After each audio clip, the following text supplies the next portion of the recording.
আছিলে যে কোন তাৰিখত সম্পূৰ্ণ খচৰা প্ৰকাশ পাব তাৰ দিন আজি মাননীয় উচ্চতম ন্যায়ালয়ে ঠিক কৰি দিছে 30 জুলাই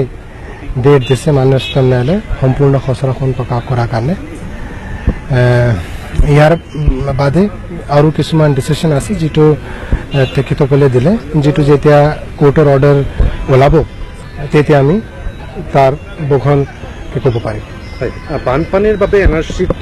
প্ৰথম 30 তাৰিখে প্ৰকাশ কৰিব নোৱাৰা বুলি আপোনাক প্ৰতিবেদন দিছিল সেই ক্ষেত্ৰত ন্যায়ালয়ে কিবা কৈছে নেকি